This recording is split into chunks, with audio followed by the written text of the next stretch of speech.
The new Ninjago Dragon's Rising sets have been recently revealed, and with them we got new designs for the new spectral suits. Not sure why they're called that, but regardless, these new suits seem to have some glaring issues. And it's honestly becoming quite annoying. Last year, LEGO made the Ninjago tournament suits, which had the particular feature that some of the ninja wore headbands. Nia, Kai, and Lloyd had headbands in the sets, whereas Zane didn't because his hair is metal, so there's no point on adding a headband to him. Jay didn't have one because he was too busy being evil to wear matching suits with the rest of the ninja, but there was a particular character whose lack of a headband sparked some controversy.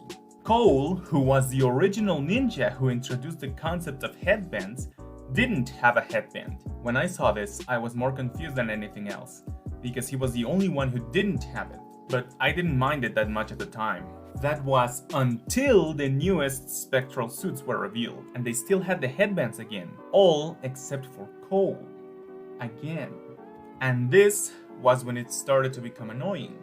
I started wondering since season 2 why Cole didn't have his headband hairpiece, and I started doing some research. I came to the conclusion that because they had already used Cole's headband piece so many times before, they just didn't feel like they needed to exploit it anymore. Whereas because the other ninjas' headband pieces were newer, they still wanted to make more money out of the new molds that they made for these pieces. But they didn't need to do that for Cole because they had already used that piece so many times before. Besides, it wasn't that noticeable in the show, because during the Tournament of the Sources, only Lloyd and Nia were wearing headbands, because Kai was in Nether Space and Zane doesn't have a headband, so half the team had headbands and the other half didn't.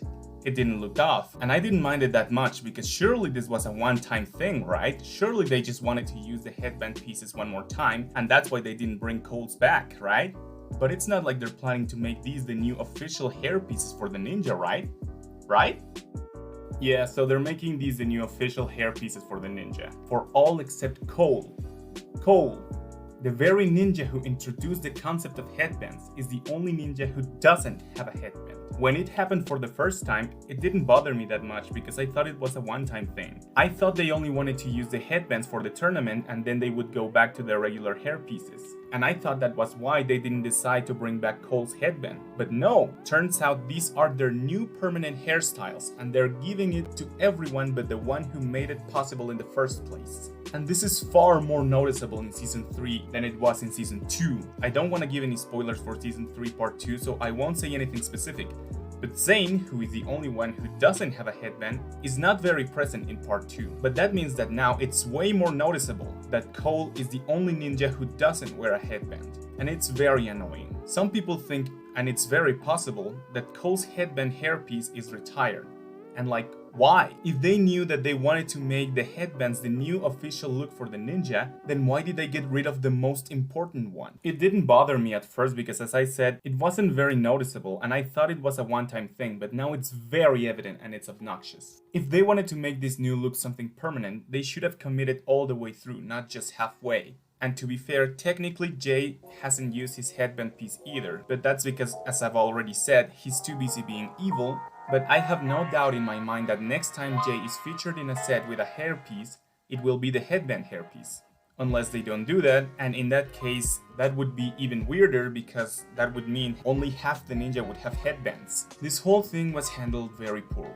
I guess we're gonna have to say goodbye to Cole's headband hairpiece and just deal with the fact that LEGO made a terrible decision. While we're in the topic of the new Ninjago minifigures, I also wanted to tackle the topic of Frack.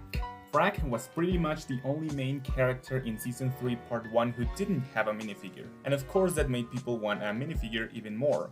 And now LEGO has given us that minifigure and it was disappointing to some people.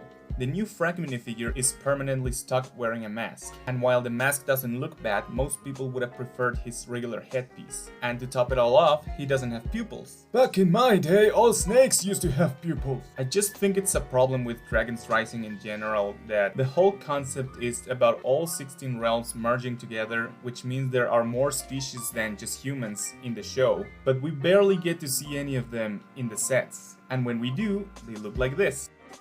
I understand that making new molds and new pieces is expensive, but it feels like there's a huge portion of the characters who are missing as minifigures. And the new characters we have been getting are all human.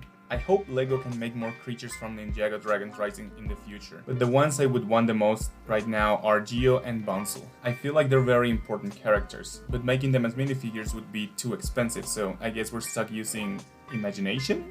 Whatever, I just hope we get some new non-human characters sooner rather than later. But seeing how Frack turned out, that's not very likely.